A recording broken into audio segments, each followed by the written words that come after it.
aborder donc une nouvelle étude par rapport à ce livre de Ruth. Il y a plusieurs objectifs. Déjà, l'étude de texte comme toujours. Donc déjà, se familiariser avec l'étude de la Torah, du Tanakh. Premier point. Deuxième point, les personnages sont assez fondamentaux. Vous savez que ce livre de Ruth, à part le fait qu'il fait partie des 24 livres de la Torah, il y a 5 livres qui s'appellent le Chumash, et ensuite il y a 19 autres livres qui sont les prophètes, comme étant entièrement chesed. Ça aussi c'est assez bizarre. On pourrait parler de la tragédie de Ruth, ça commence très mal. Ça commence avec un système de triple veuvage, puisque Noémie va perdre son mari Elimelech, puisque Ruth et Orpa, qui étaient 2 princesses de Moab, vont aussi perdre leur mari Machon Veklion.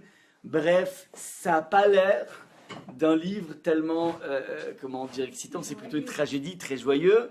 C'est plutôt une tragédie. Il faudrait essayer de déceler dans ce texte où se trouve la perspective qui fait que on voit ici le point commun, la trame de Ruth, c'est le chesed. Et la Torah dans sa totalité, in toto, la Torah c'est que du chesed. Ça va être donc la question qu'on va essayer en permanence quand on essaie de répondre au fil des versets. Ça c'est donc juste à titre d'introduction avant de pénétrer directement le texte. Deuxième point essentiel au niveau de ce récit, il parle a priori d'une période qui est 400 ans après l'entrée en Israël. Lorsque Yahushua nous a fait entrer en Israël, on est 400 ans après. On est dans ce qu'on appelle l'époque des juges. On est à la fin de ces 400 ans des juges qui ensuite vont nous permettre d'accoucher l'époque des malachim, l'époque des rois. Donc là, on est dans ce monde de transition entre le monde des juges et le monde des rois. Ça, c'est donc le contexte du récit. Troisième remarque au niveau du sens général. Vous savez que le Talmud va faire un comparatif entre le livre de Ruth et le livre de Yov. Je vous ai dit, c'est assez tragique.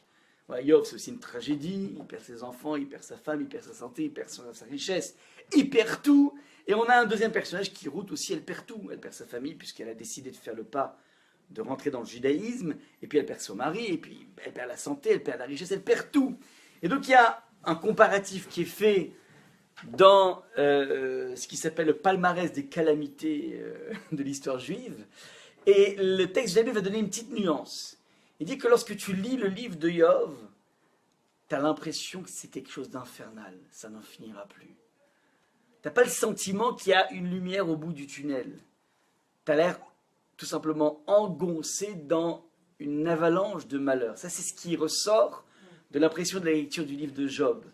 Par opposition à celle de Ruth, Ruth est en tout cas c'est un livre qui se lit assez rapidement, il n'y a pas beaucoup de versets, ouais. Et surtout, il est assez terne. Il n'y a pas énormément d'effusion, il n'y a pas énormément du côté saccadé d'un récit. Ouais, c'est pas un récit, on va dire, c'est un récit poignant dans l'intériorité, mais pas dans l'extériorité.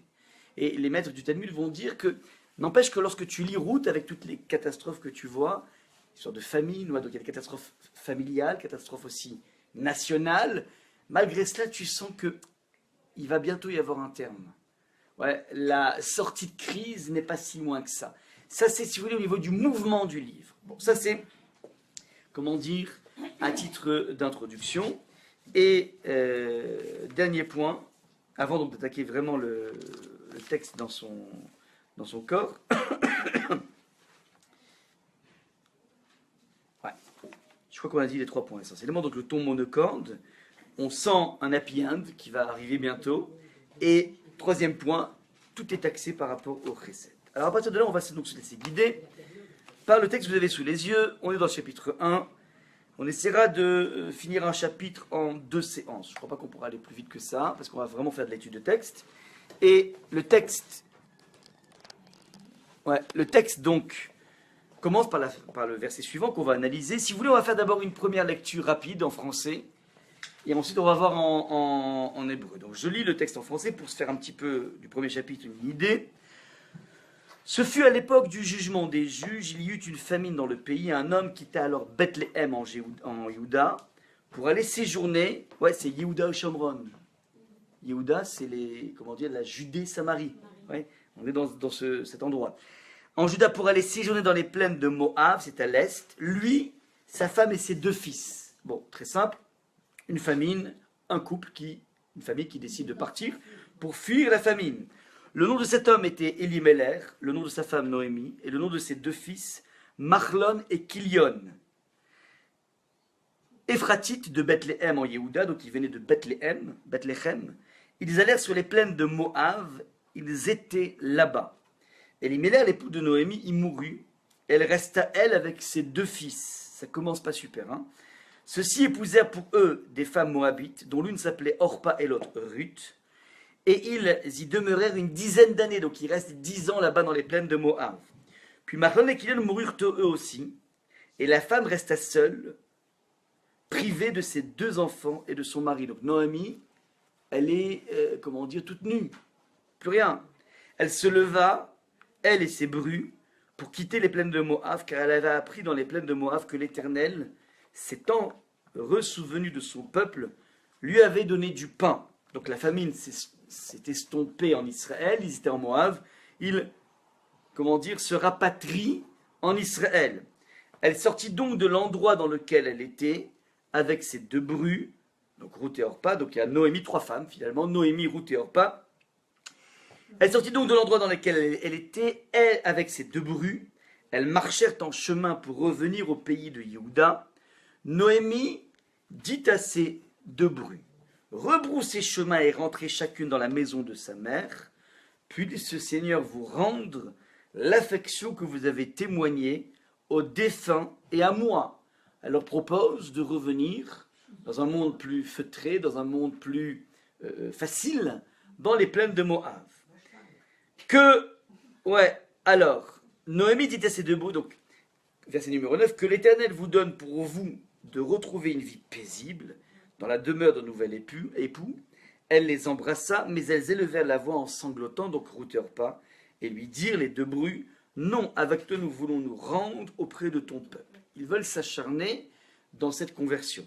Noémie reprit, rebroussez chemin mes filles, pourquoi viendrez-vous avec moi? Ai-je encore des fils dans mes entrailles qui puissent devenir vos époux, c'est-à-dire si toutefois je pouvais encore avoir un enfant qui pourrait tomber en yiboum avec vous, et vous pourriez assurer une éternité à vos maris respectifs. Ok, mais vous voyez bien que je suis déjà très vieille et j'ai aucun espoir d'avoir encore des enfants dans mes entrailles. Allez mes filles, dit-elle, retournez-vous-en, car je suis trop âgée pour être un époux. Dussé-je même me digne qu'il est encore de l'espoir pour moi, que je pourrais appartenir cette nuit à un homme et avoir des enfants.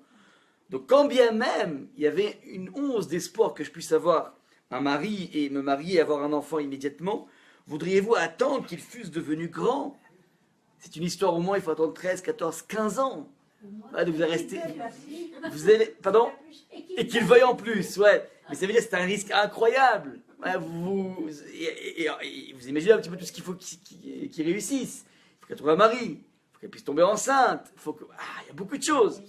Voudriez-vous attendre qu'ils fussent devenus grands, persévérer dans le veuvage à cause d'eux et refuser toute autre union? Non, mes filles, j'en serais profondément peiné pour vous, car la main du Seigneur est sortie contre moi. En 2 mots, elle donne des arguments à la fois logiques, ouais, mais aussi des arguments presque mystiques. Vous comprenez, moi je suis une maudite. Ouais, ne restez pas avec moi, ça risque d'être contagieux.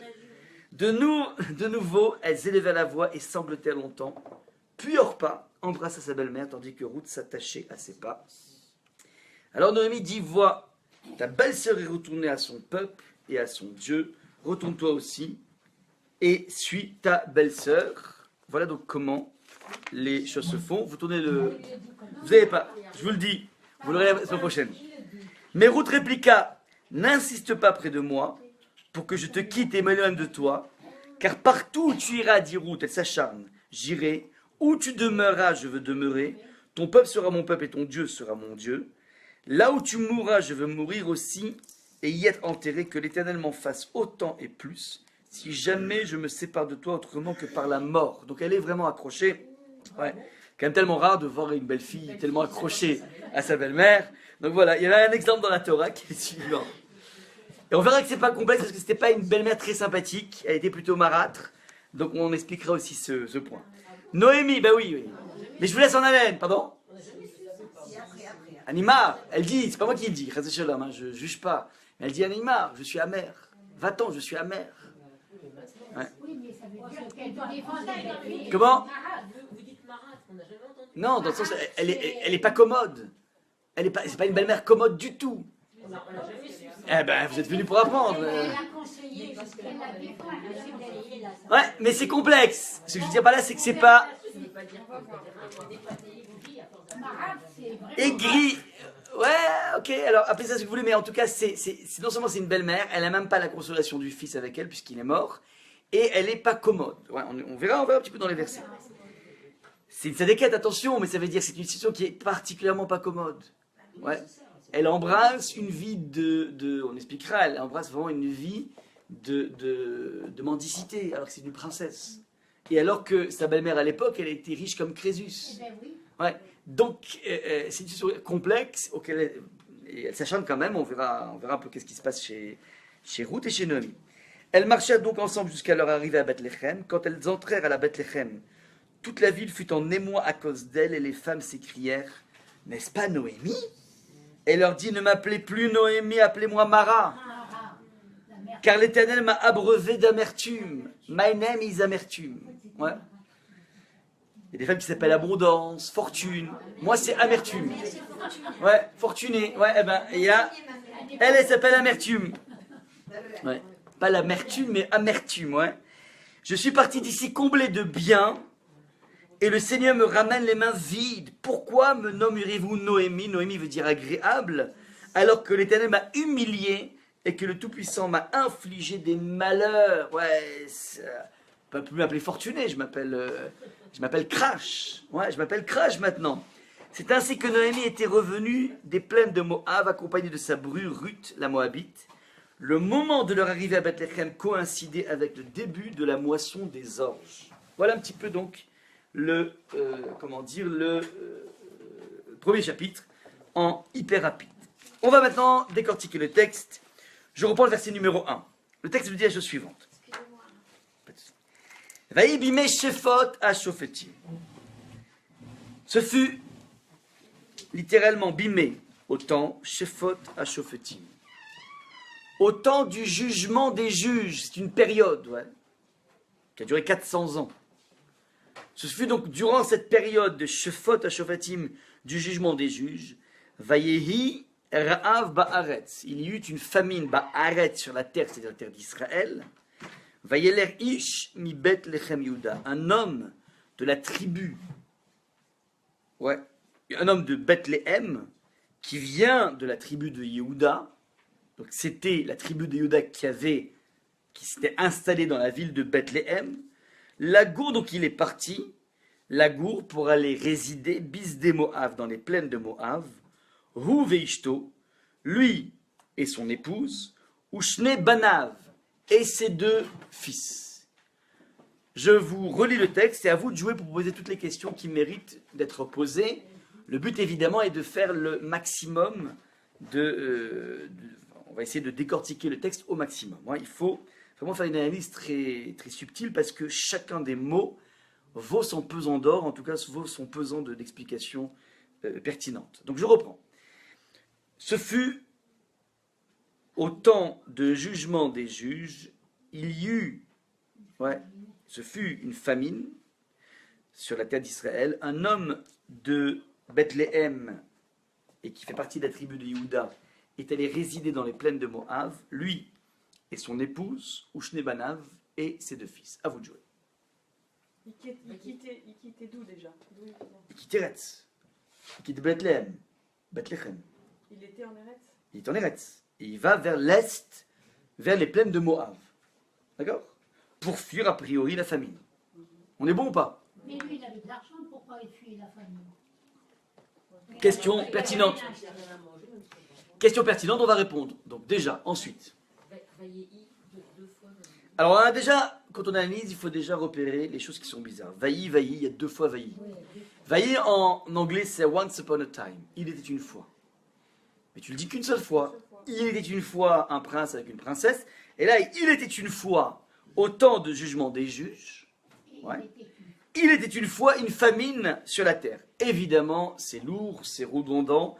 Il faudra rendre compte de ce double emploi de il était une fois vaillé. Très bien. Ensuite, ça fait déjà 2 questions. La famille, est-ce que c'est la cause, le motif qui lui a fait partir du pays? Alors, Oui, attends. Est-ce que c'est une bonne excuse de quitter la terre d'Israël? C'est-à-dire, est-ce que c'était dans le monde? C'est-à-dire, on migre parce qu'on a une famille, donc c'est permis. alors, On sort du pays. on n'a pas le droit de sortir des terres d'Israël, sauf en cas de famine. Halakhiquement parlant, ça marche. Pas que. Ouais. Famine. Les parents, non? Le corollaire, trouver de quoi manger, donc trouver une parnassa. 3e chose, se marier. Ce sont les 3 seules permissions de quitter la terre d'Israël. Ouais. Donc ça c'est le point. Donc là, a priori, on est dans un cadre qui s'appelle un cadre halakhique. Il y a une famine et il s'en va. Très bien. Les peines de mort, elles étaient comment? Les plaines de Moab, elles n'étaient pas frappées par la famine. Elles devaient être riches. Ouais. Moabite, ils devaient être riches. Donc en tout cas là-bas, apparemment, il y avait un îlot de prospérité dans un monde un petit peu chahuté, dans un monde juif, un peu chahuté, un peu en difficulté financière. Ok, ensuite.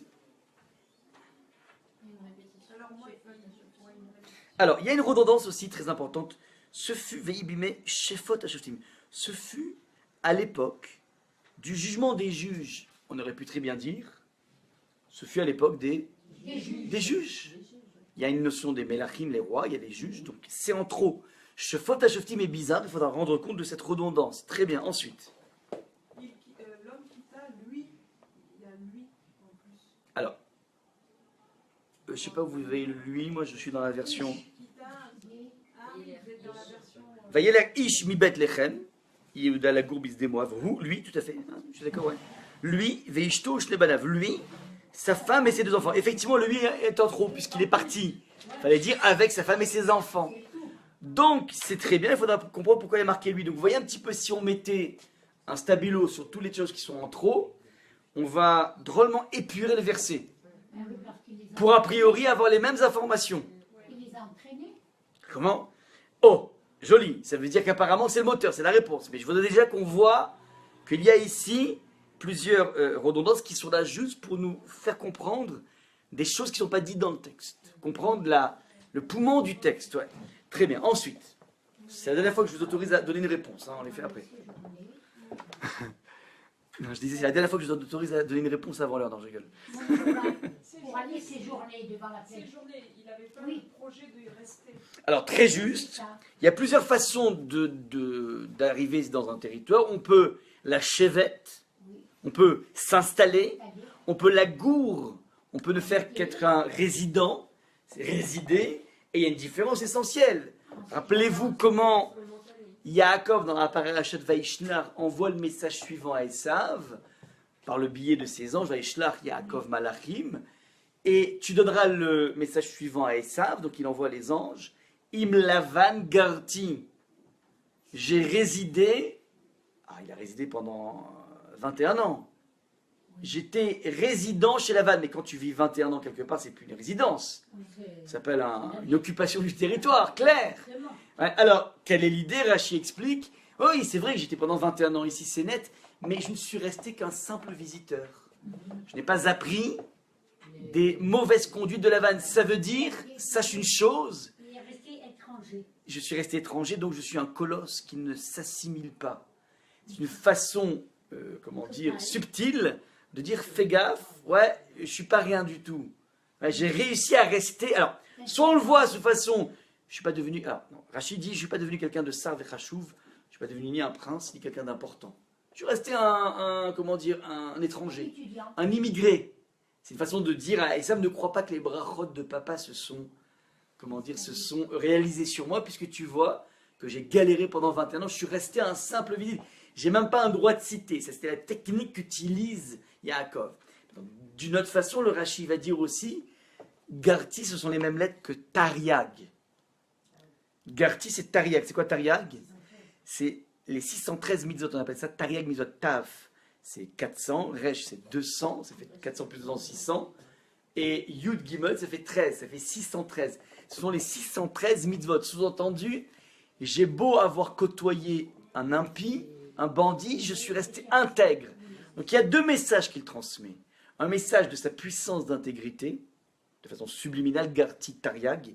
Il faut être assez fin pour entendre l'idée. Deuxième chose, je ne suis pas devenu quelqu'un d'important ni d'élevé. Ça, c'est la technique. En tout cas, Garti veut toujours dire une simple visite. Et d'ailleurs, c'est ça, en fait, si vous voulez, la tension dans le verset dans la paracha de Vayeshev, puisque le texte commence par Vayeshev Yaakov, Be'eretz, Megouré Aviv. Yaakov s'installe, cette fois-ci il plante le drapeau, Be'eretz dans la terre, Megouré Aviv, où n'ont été que résidents ses parents. Avram était un nomade, Yitzhak était un nomade, et d'un coup Yaakov initie un nouveau concept dans le peuple juif, la sédentarité. Et vous comprenez la tension du verset, et le Midrash va dire quoi? Toi tu demandes à t'installer là où tes parents n'ont été que des nomades. Alors c'est là que la paracha de Vayeshev va le confronter avec les pires des problèmes. Dina, Yosef, et tout ce qui va s'en suivre. Donc ça veut dire qu'il y a ici une sorte de critique de Yaakov qui jure par rapport à l'héritage des parents de ce côté nomade. Ça c'est donc l'idée. À partir de tous ces rachis épars dans la Torah, on a donc cette remarque géniale qui s'appelle que ils sont allés que pour faire une simple résidence. Ils ne voulaient pas rester très longtemps là-bas. Ils sont restés combien de temps finalement? 10 ans, merci, vous avez retenu. On a lu le texte. Oui. Ils sont partis pour être des simples résidents, ils restent en fin de compte 10 ans. Il n'y a pas un problème? Parce que la famille a duré 10 ans. Parce que, je ne sais pas, en tout cas, a priori, ils étaient censés ne pas rester là-bas. Donc ça va être un petit peu ce qu'on va remarquer. Ensuite, what else? On ne sait pas combien de temps la famille a duré. Banav, non, ses enfants. Banim, c'est les enfants. Banav, c'est ses enfants. Banav, non, Banav, c'est un pluriel ça. C'est-à-dire avec Les enfants de lui. Banav. Banav. Je l'ai Banav, oui, mais non. Banav, c'est avec les deux enfants de lui. Banav, il y a une contraction du possessif. À lui. On dit Beno, Ouais, Banav, donc ses enfants. Maintenant, regardez. Ok, autre remarque. Très bien, pour l'instant, l'analyse est très belle. Moi, je trouve un homme, c'est impersonnel. Après, Extra, c'est exactement ce que j'attendais. Vous êtes vraiment en wifi là, c'est génial. Un homme. Mais cet homme, il s'appelle Elimelech. Pourquoi tu l'appelles pas directement Elimelech? Ils vont le présenter après. Pas mal, les réponses arrivent, pas mal. En tout cas, il y a un côté anonyme qui gêne ici. Les noms n'interviennent qu'à partir du deuxième verset. On aura donc l'identité de Noémie, de Elimelech, de Machon et de Kilion. Mais tout se passe comme si... Comment? Ça c'est un jugement qu'on peut faire, mais en tout cas, le texte nous dit qu'il n'est qu'un homme qui part. Voilà. Là, on dit lui, il est Lévi, et elle est Lévi. Non, attention, oulala. Non. Lorsque c'est en bleu, ça veut dire que c'est une importation d'un texte qui n'a aucun rapport avec ça. D'accord. C'est pas importé de n'importe où, c'est importé de la Torah. Mais on va faire le lien qui est proposé par un maître. Vayeler Ish, ouais. Mais pour l'instant, vous ne rentrez pas dans restez dans le verset numéro 1. On se cadre dans le verset numéro 1, voilà. Extra. Alors regardez, ça c'est donc toutes les remarques, donc je fais un bilan des questions. On a d'abord une redondance du Vayehi. Pourquoi once upon a time il était une fois et dit deux fois? Deuxième chose, deuxième question, à l'époque du jugement des juges, il fallait dire à l'époque des juges. Je rajoute une troisième question là-dessus. Peu importe quand est-ce que c'est, puisque c'est une grande période de 400 ans. Soit tu me donnes un moment spécifique et tu me dis la date, mais me dire ce fut à l'époque où il y a 400 ans d'amplitude, ça ne me renseigne rien, donc c'est presque un complément circonstanciel de temps qui ne sert à rien a priori. Quatrième question, il y a eu donc une famine qui semblerait être la cause du départ de cet homme dont on ne sait même pas qui est cet homme. Il y a un homme. Il y a un homme qui part.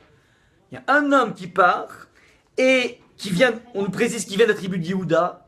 Et s'il y avait été Zevulun, c'est autre chose ou quoi? C'est Issachar et Binyamin. Quelle est aussi la nécessité de nous dire qu'il vient de Yehuda? C'est pour le stigmatiser, c'est pour... il faut comprendre pourquoi c'est un détail tellement important de dire qu'il vient de la tribu de Yehuda. Lagour, on a fait la remarque. Cinquième remarque, Lagour veut dire une simple visite. Bisdé Moav dans les plaines de Moav, ou Veishtou Shtebalav. Et c'est vrai que c'est une très bonne remarque Pourquoi en Moab? Et pourquoi pas vers le Liban? Pourquoi expressément cet endroit? Finalement, tu fuis la famine en Israël, tu as plusieurs possibilités. Tu peux aller en Égypte. Proche, Peut-être le plus proche. Ouais, peut-être. En tout cas, ce qu'il faut bien... spécifié. Alors, c'est un endroit, c'est vrai, qui est un peu... dont les mariages sont maudits. Ça veut dire, on peut accepter des convertis de Moab, mais ils ne pourront pas pénétrer le monde marital. Loyavo Moab Bikal Hashem. Un Moabite, au masculin, peut se convertir, mais ne peut pas être sous une choupa juive. Ça, c'est l'interdit de la Torah, et qui ne concerne que les hommes et non pas les femmes. On en parlera souvent de cette halakha. Donc c'est vrai qu'ils vont dans un endroit qui n'est pas regardé de façon très folichonne par la Torah. D'ailleurs, on se rappelle d'où vient Moab. Ceux qui ont refusé le pain. Alors ça, c'est ce qui se passe ultérieurement, mais à la racine, l'ADN. Avec Lot.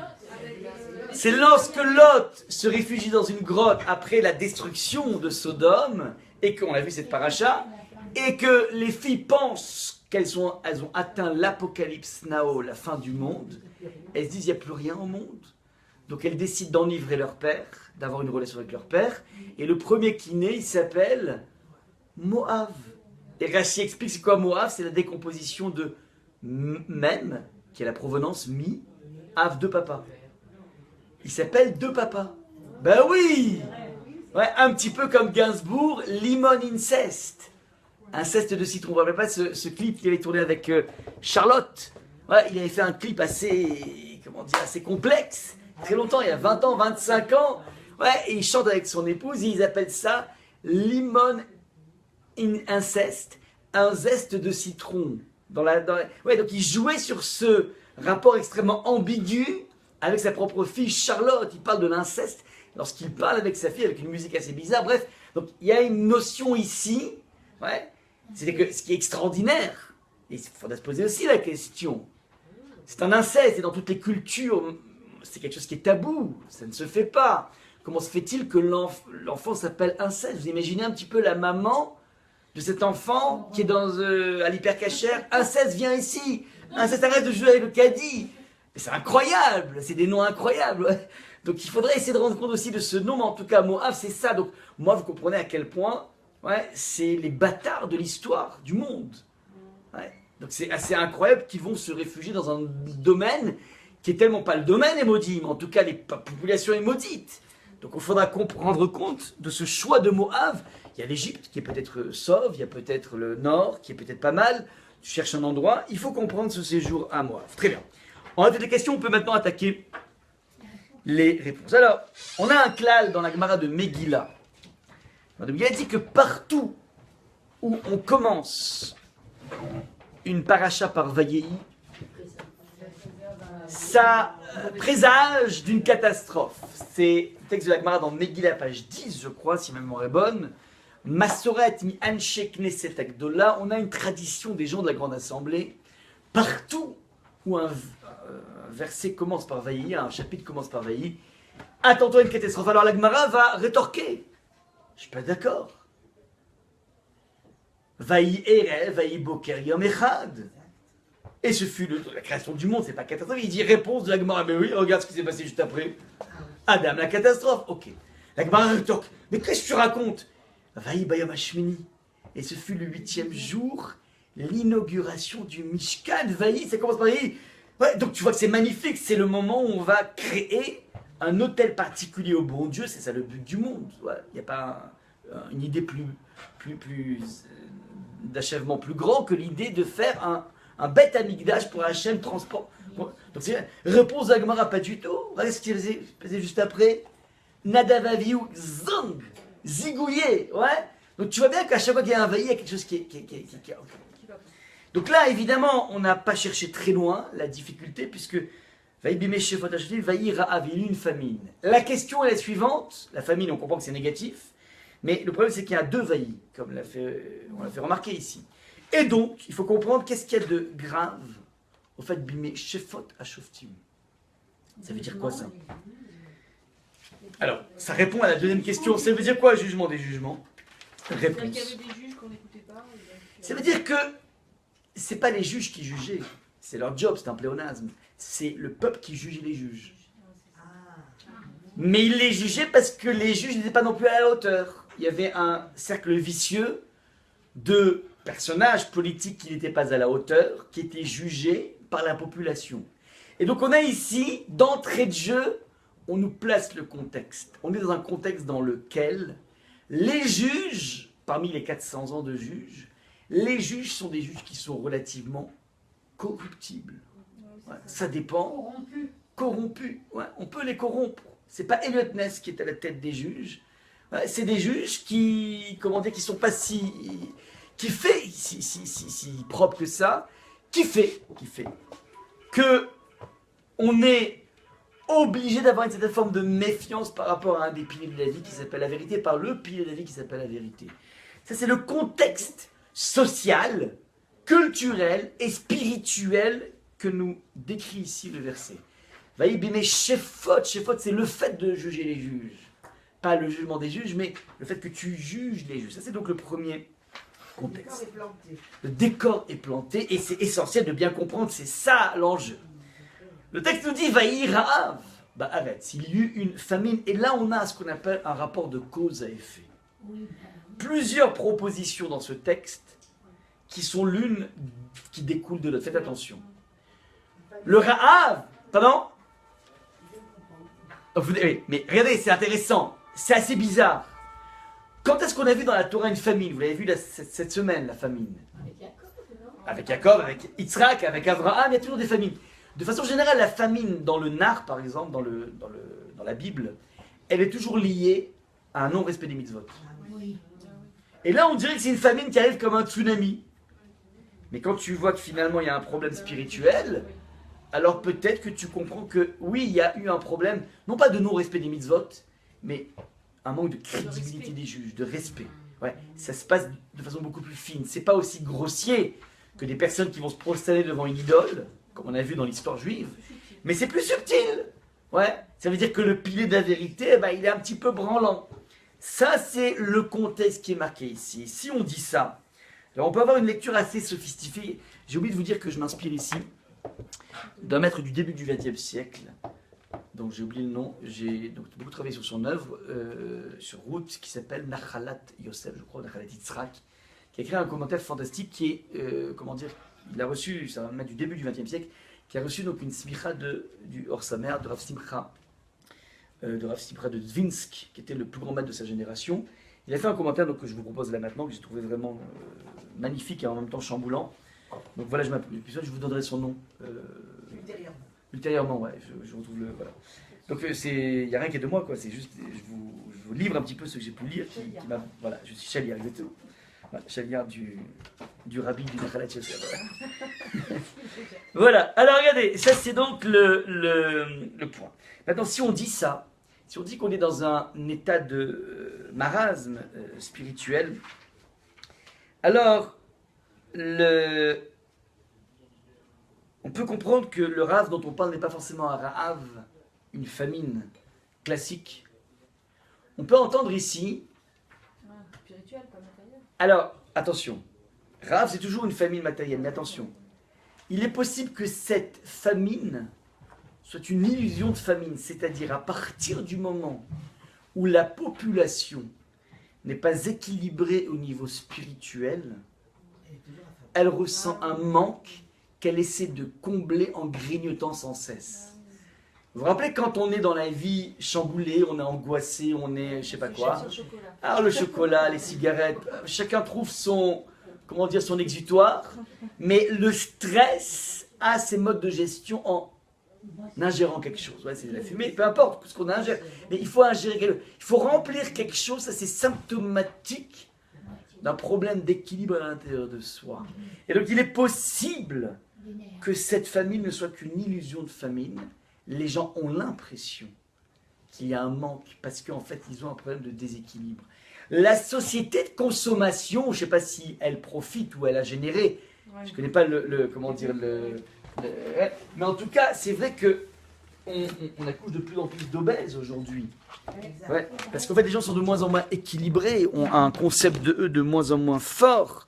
Et comme ils ont un concept de moins enfant, donc ils ont besoin de combler par quelque chose. Ça, c'est ouais, ça marche. Ça, c'est, Le respect envers soi-même. ouais, et donc, on a une société de consommation qui exploite ça, et qui va te faire croire qu'avec des barres de chocolat, avec des... Alors, en consommant, tu pourras, un Mars et ça repart, et tu pourras, retrouver la pêche, retrouver le bonheur, retrouver le peps. Ça, c'est tous les slogans qui vont exploiter ce problème majeur de concept de soin, ouais, qui est là, mais qui est lié donc évidemment à un problème de déséquilibre d'un individu, ouais, qui n'arrive pas à trouver un équilibre, qui trouve donc une sorte de palliatif, un bonheur rapide par toute forme de sucrerie. Ça, c'est donc le contexte, Vayi Ra'av Baaretz, Vayeler Ish. Un homme est parti, et un homme, c'est anonyme, et c'est aussi singulier. Il n'y en a qu'un qui est parti. Oui, non, mais là, il entraîne la Il y en a qu'un. famille. Il n'y en a qu'un qui craque. La famille est là et tout le monde reste sur Tout sauf lui. Et c'est ça qui est stigmatisant de façon négative par rapport à lui. Tel seul était pourtant celui qui était la personne le plus riche. Le plus riche. C'était le Bill Gates de l'époque. Maintenant, les commentaires disent qu'il en avait marre d'être sollicité. Il tapait sans arrêt aux portes. C'est ça. Il commençait à exploser avec tous ces indigents. Il a filé. Donc il s'est dit, je vais prendre un petit peu de repos tranquillement. Pas longtemps. 10 ans, hein, 10 ans, hein. La gourde pour l'instant. On ne connaît pas la suite. La gourde. On va voir comment le lagour devient la chevette. Il aurait dû aider aussi. Il aurait dû aider, c'est ça en fait le troisième point qu'on voit ici. Mi bet lechem Yehuda. On vient, il te dit qu'il vient de Yehuda, pas de Binyamin, pas de Zevulun, pas de Issachar, pas de toute la flopée des enfants de Yaakov. C'est quoi mi bet lechem Yehuda? Qui est le personnage de Yehuda? Quelle est la qualité par excellence de Yehuda? Le remercier, le louanger. La reconnaissance, c'est-à-dire... Il était sincère. Léa reconnaît, mais lui, il est capable de reconnaître qu'il était avec une prostituée, devant tout le monde. C'est l'homme qui assume. C'est l'homme qui est un leader, parce qu'un leader sait assumer ses responsabilités. Il a fait une bêtise, il a fait une incartade, il n'est pas en train de se faufiler quelque part. Elle lui a laissé l'élégance de l'annonce. Il aurait pu très bien dire, je ne sais même pas de quoi tu parles. Il est capable de prendre, et on va retrouver ça chez son descendant, au moment de l'ouverture de la mer Rouge. Il s'appelle comment le descendant? Tout le monde est scotché, muselé devant, d'un côté la mâchoire des Égyptiens qui veut nous avaler, les Égyptiens en trousse, de l'autre cette mâchoire de la mer qui ne souffle pas. Tout le monde est figé, Moshe Rabbeinu est figé, il ne sait plus quoi faire. Il y a un descendant de Yehuda qui saute, Nachshon ben Aminadav. Il prend, son rôle jusqu'au bout, sa responsabilité. Hachem nous a dit on passe un point, c'est tout. Il vage dans l'eau et l'eau souffre après sa venue. C'est l'individu qui est capable d'écrire l'histoire. Et lorsqu'on te dit que au moment où une famine s'abat sur Israël, Ça va pas, ça. on te dit qu'il se barre, on va te dire n'oublie pas qui plus est, il avait de quoi ne pas se barrer. Oui. Il ne descend pas de n'importe qui. Il a dans son sang cette faculté de responsabilité. Le texte dit Mibet lechem Yuda. La gourbe is des Moav. Attention, il ne voulait que momentanément. Peut-être qu'il voulait se faire un petit week-end sympathique. Ouais, pour être un peu tranquille. Ou Veishtou Shnebanav, très justement dit par madame. Lui, c'est lui le moteur. Et ensuite sa femme, et ensuite ses enfants. Il a été celui qui a été la locomotive. Eux ne font que suivre, ils ne sont pas responsables, ils suivent leur père, ils n'ont pas trop le choix. Il n'y a pas un Abraham qui va briser les idoles peut-être, mais en tout cas, on ne peut pas pour l'instant pointer du doigt un problème chez eux. Il ne suit pas la filiée, La filiation de Yehuda. Oui. Et d'ailleurs, regardez comment c'est extraordinaire, on a précisé un lieu où il va. C'est important, tous les éléments sont essentiels. Il se retrouve où? Ouais, et pas en Égypte, pas à Alexandrie, pas au Liban, pas en Syrie, pas en Irak. Il se retrouve, Irak existait, Babylone existe. Il se retrouve exactement dans le pays de ceux qui sont caractérisés, vous l'avez dit tout à l'heure, par quoi? Le manque de recettes. Ils ne nous ont pas accueillis avec de l'eau et du pain alors qu'on voulait payer. C'est pas qu'on demandait du chesed. Ils étaient opaques à toute forme de don. Ouais. Une opacité radicale par rapport au don, à l'ouverture à l'autre. D'ailleurs, c'est assez intéressant. C'est assez intéressant. Comment dire? Pardon? Forme d'avarice qui est Ouais. Et ils sont nés aussi dans un rapport incestueux. C'est l'incapacité à s'ouvrir à autre chose. Ouais. Donc tout ça c'est lié. En tout cas, les plaines de Moab, ça veut dire que Elimelech rate son rôle, rate sa mission. Où est-ce qu'il atterrit? Il atterrit par ce qu'on pourrait appeler le Ein Ra'a, un œil mesquin.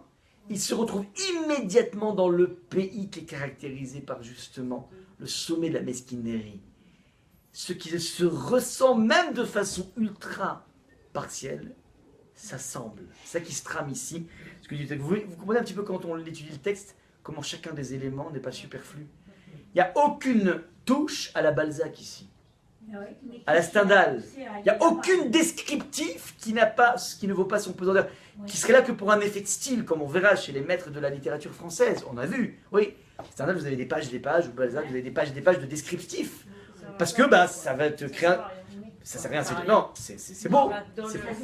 Ça sert pour le beau. Ouais. C'est de la poésie, c'est de la littérature. Mais là, on a chacun des éléments qui a un impact moral. Ouais. Ouais. Ça, c'est donc ce que nous dit le texte. Donc voilà pour le premier verset. Je regarde mes fiches si j'ai pas, comment dire, ouais, je crois que je vous ai dit tous les 4 points que je voulais vous dire là maintenant.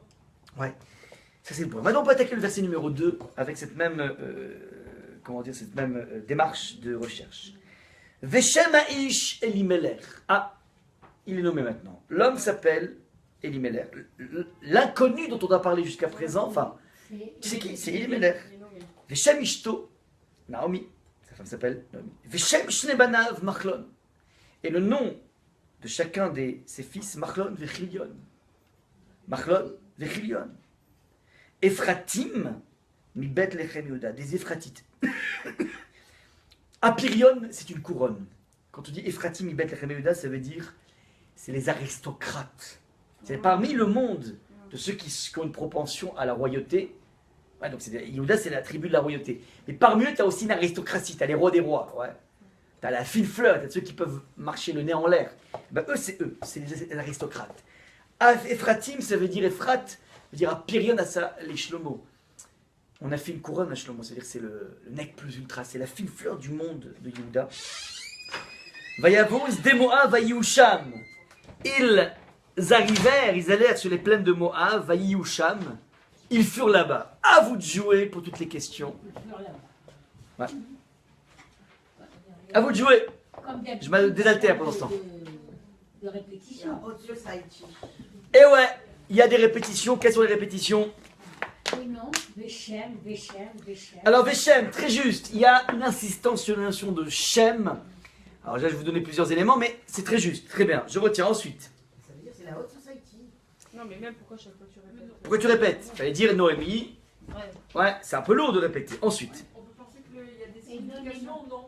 Comment? Les noms des enfants. Significations ou non, puisqu'on assiste. Évidemment, on va essayer de comprendre quelle est la signification des noms. Très juste. Il y a la répétition C'est ça. De Et Yehuda, Bethléem. on l'a déjà dit avant. Bethléem, On Bethléem, répète. on l'a déjà dit. Ouais, mi Bethlehem Yehuda Vayavo. Très bien. Très juste, on savait. Les Éphratites, les Éphratites. Et qui plus est, qu'est-ce qu'on peut dire aussi? Moi aussi. La répétition se dit, voyez-vous, c'est des Moab, ils sont allés à des Moab, évidemment qu'ils sont allés, ouais. Alors, il dit, Mais s'il si fixait. fixer. Oh, Ils sont fixés. alors, Ah, il suffit. ils étaient là-bas, où les fixèrent? À la fin, Non, il dit Vayusham. Ils étaient là-bas. Donc évidemment, s'ils sont allés là-bas, ils étaient là-bas, donc c'est une pléonasme, ouais. Donc ça c'est aussi Ils bizarre. sont restés quoi. Bon, Ils sont restés. on dit qu'il séjournait, puis après là, il dit, il s'y fixait. Oh, donc il y a une évolution. oui. On est passé de la simple visite dans le Monopoly Ah, à la vraie prison, ouais. La constaté. Bon, très juste, donc très bien, vous avez les bons réflexes, on va répondre. Maintenant, Shem. Le Shem, n'oubliez jamais une chose. Tout le... Je vous ai pas... J'avais fait ici plusieurs fois des courses sur la notion de Shem, du nom. Je vous rappelle rapidement les points. Toute la problématique du livre de Bereshit, c'est la faculté à se faire un nom.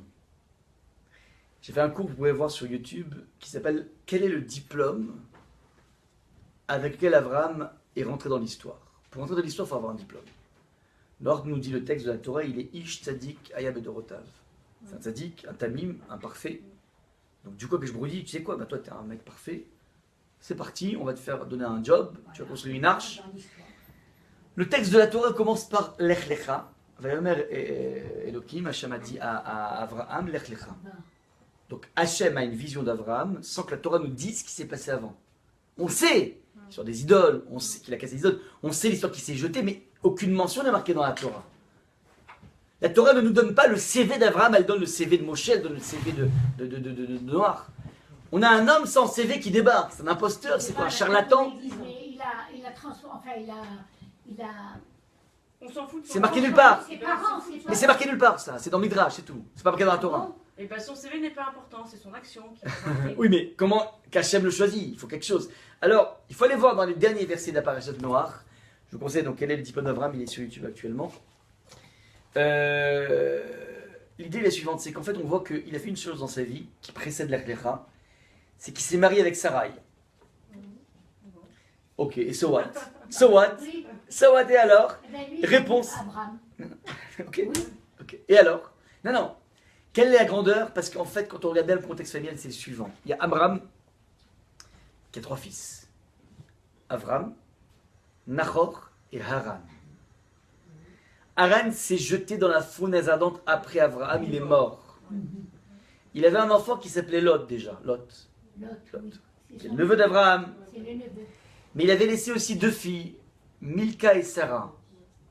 Et les 2 oncles, donc les frères de Haran, qui sont Abraham. Abraham et Nahor, qui se se sont- marient avec leurs 2 nièces. Oui.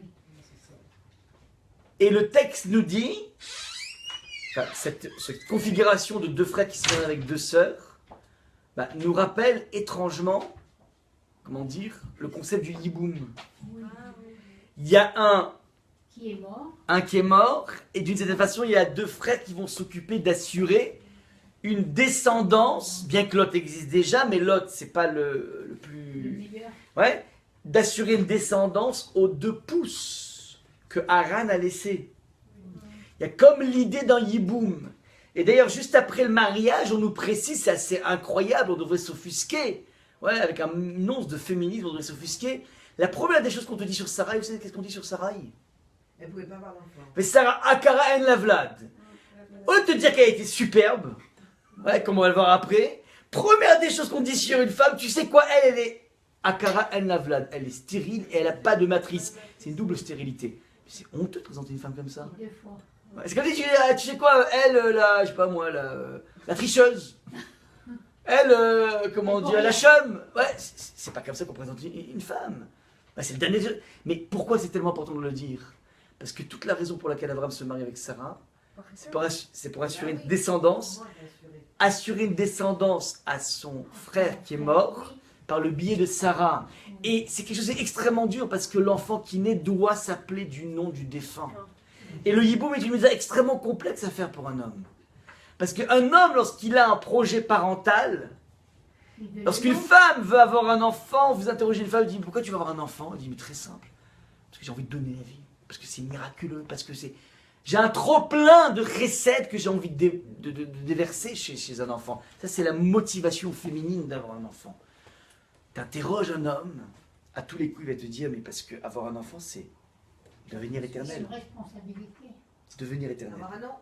Avoir un nom, s'inscrire dans l'éternité.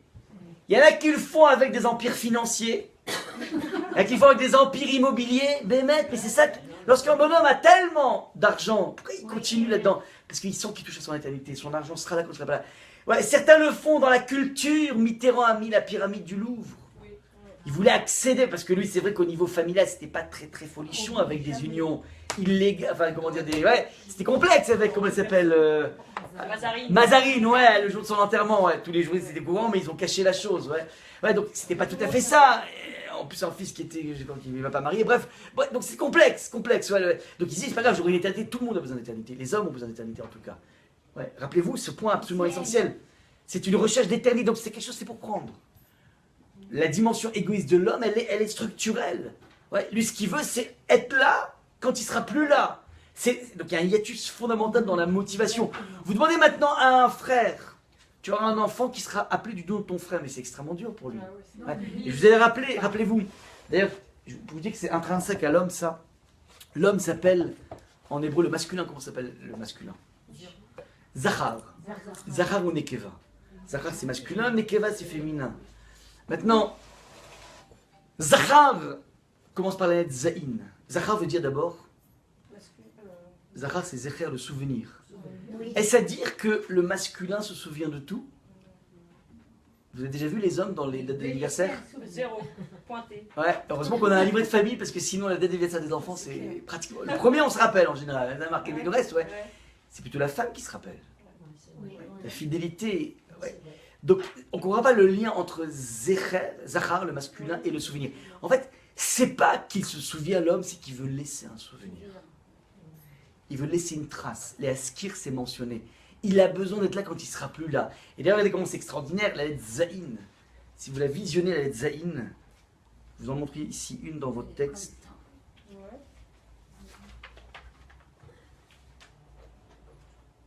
Partout. Ça cherche. Je vous la figurez bien dans votre tête. Ah, il y en a un là.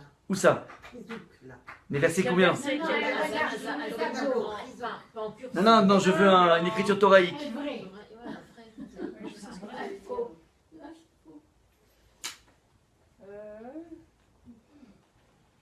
Alors, nous, un Zaïn. Ah si, voilà, dans le verset 19, Merci. Ah ouais. Azot. Bon, elle là, ouais. Il y a du piston. Azot, vous voyez le Zaïn? Moi, je Azot. Et un Zaïn, ouais. Zaïn, ce Zaïn là, si vous le regardez bien, ça ressemble étrangement à un spermatozoïde. Exact. Oui. Que fait le spermatozoïde? Il ne fait que laisser un impact dans l'ovule et après il se désagrège. Il n'a laissé qu'une trace. C'est constitutif, c'est physiologique. La trace, le besoin de laisser une trace, et après il n'y a plus rien. Ouais, l'homme ne fait rien, il ne mâche rien. Il y a un spermatozoïde qui n'a fait que laisser une trace, et pas tout le spermatozoïde qui va féconder. C'est une partie d'eux. C'est ça l'idée qui est fondamentale. Donc, lorsque Abraham se marie avec Sarah, et qu'une fois qu'il voit qu'elle est stérile, il reste avec elle, il est en train de faire le premier acte de chesed. Il a fait un premier acte de chesed de faire le yiboum, et un deuxième acte de chesed, de rester avec elle malgré la stérilité, double stérilité de Sarah. Ça, c'est le CV d'Abraham. Et il vient d'une génération qui s'appelle Dor Aflaga, qui ont fait la tour de Babel. Et la motivation de la tour de Babel, c'était Vena Selanu Shem. On va se faire un nom. Ouais. Et le Baal Shem Tov a une lecture assez allégorique, sophistiquée, de l'arche de Noach, qui était donc avant la Dor Aflaga. Akash Baruch Hu demande à Noach de se faire une arche qui est faite de 300 coudées de long, 150 mètres, de 50 de large et de 30 de haut. Lorsque vous faites la correspondance entre 300 et les lettres de l'alphabet, le 300 correspond à quelle lettre? Le Shin, merci. Le 30 correspond à quelle lettre? Lamed. Lamed. Et le 50 correspond à quelle lettre? Nun. Ça nous fait 30 Lamed, Shin et Nun. C'est quoi Lamed, Shin, Nun? Lachon. Akash Baruch Hu dit à Noach, fais-toi une teva. Teva, c'est l'arche, mais c'est aussi le mot. Fais-toi un mot avec une langue. Réapprends à parler. Réapprends à nommer les choses. Les gens du Dor Aflaga se font un Shem, un nom. Et le personnage qui sort victorieux de l'arche s'appelle Shem. Nous sommes des sémites parce qu'on descend de Shem. C'est la faculté à mettre un nom. Donc on a ici une problématique du nom que l'on va retrouver ici de façon majeure, puisqu'il y a un yiboum qui va intervenir entre Ruth et quelqu'un, et comment dire, et Boaz, sachant qu'une autre personne était sur la liste avant Boaz, qui s'appelle Plouni Almoni. Plouni Almoni, ça veut dire n'importe qui, un tel. Quand tu connais pas le nom de quelqu'un, tu dis il y avait un type, un tel. Et il a refusé l'union avec Ruth, alors qu'il était le premier sur la liste des proximités, parce qu'il ne voulait pas que sa descendance soit au nom de Mahlon, le mari de Ruth. Il a voulu que son nom persiste. Il va être condamné à s'appeler n'importe qui, un tel. Vous comprenez un petit peu toute la problématique. Ça, c'est ce qui se passe ici. Donc, lorsqu'on dit Shem, ça veut dire que chacun atteint son éternité par son nom, par son Shem. Ça, c'est comment dire, la trame absolument essentielle, et ça, la grandeur d'Abraham. Le CV d'Abraham, c'est le mariage avec Sarah. Vous comprenez un petit peu? Ça, c'est le CV, le vrai CV. On t'a pas dit qu'il était tzaddik, on t'a pas dit qu'il a cassé les idoles. C'est le mirage. Il n'y a rien qui est marqué dans la Torah. On t'a pas dit qu'il s'est jeté dans le feu ardente. Ça, c'est de l'idéologie. Beaucoup de gens sont prêts à mourir pour l'idéologie. Il y a des gens qui se sont immolés sur la place Tiananmen. Je dis pas que c'est pas grand, c'est grand. Oui. Mais c'est pas Abraham. Il y a beaucoup plus que ça. Tu peux mourir pour le bon Dieu, mais être capable de vivre avec le bon Dieu dans une galère permanente. Ça, c'est grandiose. Ça, c'est ce qui fait la grandeur d'Abraham. Donc, Shem, maintenant, rapidement. Comment? J'ai oublié de vous, avant de lire ce deuxième verset, il y a ce qu'on appelle la lecture par cross-référence, c'est-à-dire par analogie. Et cette analogie est proposée par le Balatourim, qui dit que le texte, regardez comment cette idée est forte, hein, je reviens donc au verset numéro 1, désolé, j'ai du mal à quitter ce verset numéro 1 qui définit tellement de choses. La deuxième partie du verset, Vayeler ish mi Bethlehem mi Bethlehem Yehuda, la gourbis de Moab, pour habiter dans les plaines de Moab, nous fera étrangement penser à un verset, Vayeler ish, un homme est allé, mi Beth Lévi, donc pas mi Bethlehem Yehuda, mi Beth Lévi, Vayekar et Beth Lévi, il a pris pour épouse une Beth Lévi. C'est qui ce verset? C'est quoi ce verset? Vous vous rappelez pas? Ah, bah c'est le. Si. Shemot. Shemot, ouais. Mais Le mari de. Le père de Moshe. le père de Moshe, il s'appelle Abraham, Abraham. pour les intimes. Abraham, ouais, avait divorcé sa femme parce que dans un contexte de famine et d'esclavage, ça vaut même pas le coup d'avoir des enfants qui vont de toute façon être jetés au Nil. Oui. Myriam arrive et dit, papa, t'es pire que Pharaon. Il dit, pourquoi? Oui, exactement. Parce que Pharaon, lui, il condamne les hommes, toi tu condamnes les hommes et les femmes. Imagine, t'avais une fille, t'es tranquille. Il entend ça, il dit, ok, je me remarie avec mon épouse, et comme lui se marie, quand le rabbi chante, tout le monde chante, quand le rabbi mange, tout le monde mange, quand le rabbi se marie, tout le monde se marie, donc tout le monde s'est remarié avec son épouse qui avait divorcé. Vaïler Ishmi Bet Lévi, et il va prendre une Bat Lévi, il va se remarier avec son épouse. C'est une mitzvah de se remarier avec son épouse, quand elle ne s'est pas remariée. Ah oui, bien sûr, Ouais. d'accord. Maintenant, il y a un parallèle qui est proposé par le Balatourim, c'est dans les mêmes mots. Un homme de la tribu de Lévi s'est marié avec une Bat Lévi. Un homme de la tribu de Lévi est parti dans les plaines de Moab. C'est bien ce qui fait Amram de se marier avec son épouse? Bah oui. C'est bien ce qui fait Elimelech de partir d'Israël? Non. C'est pas bien, mais il y a un parallèle qui est fait. Maintenant, que va donner l'union entre Amram et comment dire, et Yocheved? Moshe, donc. Moshe. De cette initiative d'Amram va naître le Mashiach. Ouais. Maintenant, c'est extraordinaire. D'une initiative négative de Elimelech va aussi naître le Mashiach. Puisque Ruth va se marier avec Marlon et ensuite avec Boaz, et de là descend David Amelech. Donc ça veut dire que, regardez comment c'est extraordinaire, ce parallèle des versets qui est attrapé par cette communauté de mots nous enseigne un principe essentiel dans la vie. Que tu le veuilles ou pas, tu participes à l'élaboration du projet divin. De bon gré ou de mal gré. Ouais. Aman est une pièce intéressante pour l'élaboration du projet divin. Vous savez à quel moment? Au moment où il décide de pendre Mordechai dans une potence de 50 amotes. Parce que c'est justement lui qui va l'essayer. Et donc ça va être intéressant qu'on puisse exhiber le symbole du mal dans une potence de 25 mètres de haut. Ça veut dire que dans la vie, quoi que tu fasses, tu participes à l'élaboration de ce que...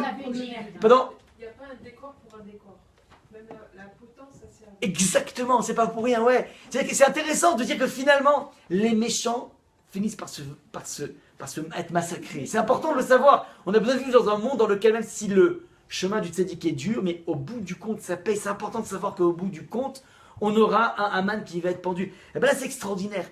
Même sa démarche négative va, contre toute attente, permettre aussi de récupérer dans ce monde totalement, cette crasse, cette boue totalement sordide de Moab, va permettre de récupérer ce qui va être l'ancêtre du Mashiach. Ça, je ne comprends pas. Je vous écoute. C'est juste ça, je ne comprends pas comment quelque chose qui est interdit pour sortir quelque chose. C'est pas interdit, c'est mal vu. C'était moutard de partir. D'accord, c'était- Moralement, D'accord, mais c'est juste pas bien. Ouais. Alors, donc, on peut se laisser nous-mêmes tenter par une potence. non, au contraire. Non, mais très bien. Si on part Évidemment, mais la logique impose que je vais pas devenir Aman. Si de toutes les façons, quoi que je fasse, même si je me bats contre Hachem, ça va être pour lui. Donc autant être avec Hachem. Vous comprenez ou pas? Si de toutes les façons, quoi que je fasse, je ferai le kavod d'Hachem. Donc autant aller avec Hachem, autant ne pas être effacé de l'histoire. Elimelech va être effacé de l'histoire. Et j'ai oublié de vous dire au niveau, on va voir tout de suite dans les noms, Elimelech c'est vers moi la malchoute. Ça me va, ça me sied à merveille, c'est-à-dire que c'était une personne d'une très haute aristocratie. Il avait tout pour réussir. On va assister à son échec. Vous comprenez ou pas? C'est-à-dire, évidemment, tôt ou tard on s'y retrouve, mais dommage pour eux. Ils auraient pu rester en Israël, on ne serait pas passé par ça, vous comprenez ou pas? Il y a ce qu'on appelle la récupération de l'histoire. Non, non, mais c'est pas un srout, c'est pas pour eux le srout, c'est pour Ruth le srout. Elle pique tout. C'est Ruth qui absorbe tout. Machlon, on va voir qu'ils vont être décriés. D'ailleurs, regardez comment c'est magnifique. Regardez comment c'est magnifique. Puisque vous avez posé la question sur le sens des noms, je ne sais pas qui a demandé. Mais, Veshamash Elimelech, on a dit Elimelech, c'est vers moi la royauté. Naomi, elle était agréable aux yeux du Seigneur. Naïm. Veshamash Elimelech, Machlon Vechilion. Ça vous rappelle quelque chose, Machlon Vechilion? Machlon, c'est quoi comme racine? Mesdames, je vous en prie, à vos ulpanes. Non, Mochel c'est Mechila, mais Machlon. Machlon, pas Mochel, Machlon. Machala, ça veut dire quelque chose de Machala?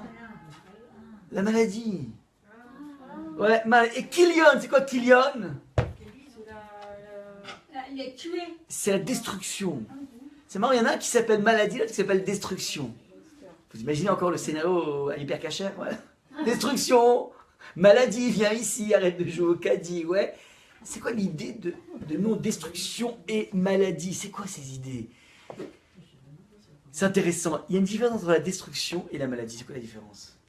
Il y en a un qui. Très bien, ouais, allez-y, vous l'avez sur le bout de la langue. La maladie, on peut s'en sortir. Ouais, la maladie, on peut guérir. La destruction, c'est fini, ouais. Ça veut dire qu'il y en a un, Machala, qui n'est que malade. Toute la tension du livre de Ruth, c'est savoir si on va le guérir ou pas. Oui. C'est Marie de Ruth. Est-ce qu'il y aura une union entre Ruth et Boaz qui va faire renaître Machlon? Ouais, redonner cette descendance à Machlon. Mais Kilion, c'est Marie encore pas. Lui, il est mort, c'est foutu. Vous comprenez ou pas? Il y a pas mais c'est ça l'enjeu. Est-ce qu'on va redonner le nom ou pas? Est-ce que ce nom va renaître ou pas? C'est ça l'enjeu du texte, ouais. Donc voyez maintenant. Point essentiel. On a vu des mouvements de géographie. On a compris qu'ils allaient vers Moab. Pourquoi tu dis, c'est la question qui a été posée très justement, ils sont partis de Mibet Lechem-Yuda, là cette fois-ci on savait qu'ils partaient de là-bas. Mais pour te rappeler, tu te rends compte, la fine fleur du monde juif, c'est de là-bas qu'ils viennent. Pour dire, c'est les plus grands diplômés qui s'en vont. Donc c'est pour insister sur l'aspect complètement incroyable. C'est pas possible, ce sont les seules personnes du clan d'Israël qui peuvent sauver la mise. Ils font rien, ils s'en vont. Maintenant, Vayavous, des Moab, ils sont allés à des Moab. Évidemment, c'est une la palissade. Ils étaient là-bas, mais évidemment, réponse. Le Midrash explique qu'au début, ils sont installés à Moab. Et là-bas, il y avait trop de prostitution visible. Ouais, trop de, comment s'appelle, de dépravation. Ils dépravaient. Donc, ils sont allés dans un village à côté. Mais dans un village à côté, encore une fois, il y a la famine, donc ils sont revenus sur Moab. Ils ont passé leur temps à osciller. Leur kavana était bonne. Leur intention était bonne, c'était de rester simple visite. Mais malheureusement, dans la vie, lorsqu'on n'est pas béton sur ses principes, alors petit à petit, la vie nous grignote tout cru les principes. Et donc, du coup, ils vont s'installer ici, alors qu'ils étaient clairs sur le fait que c'était un endroit qui n'était pas pour eux. Ça, c'est le point essentiel à comprendre ici.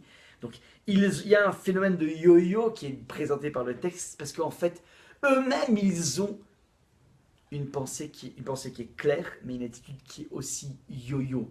Ça, c'est ce que dit donc le deuxième verset. Je m'arrête là. C'est déjà pas mal, on a fait 2 versets. Ouais. Quel rapport entre Oui, mais ils sont profonds, hein. Quoi? De Lysensk? Aucun rapport. Le rabbi élimine Noam, élimine de Ligence, je sais pas.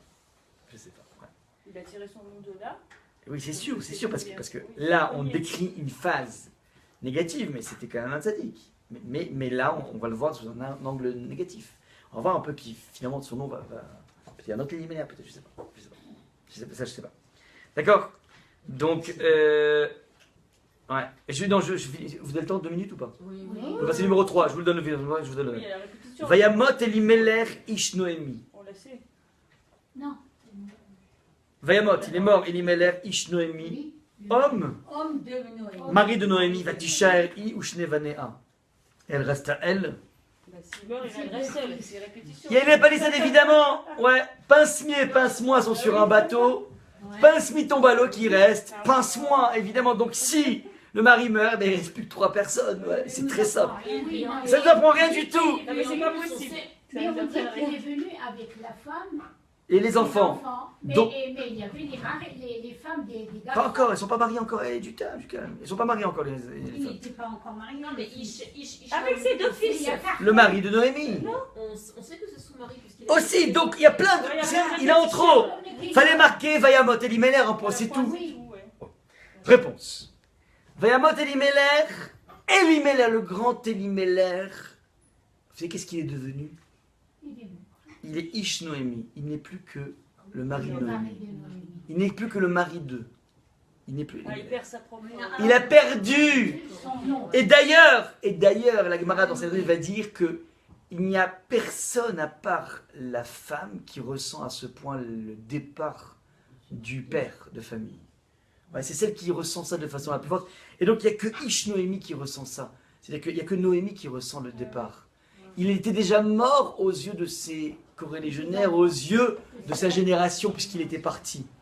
Donc la perception du départ de Elimelech ne se sent que chez Noémie. C'est tragique ce qui se passe ici. Ouais. Ish Noémi.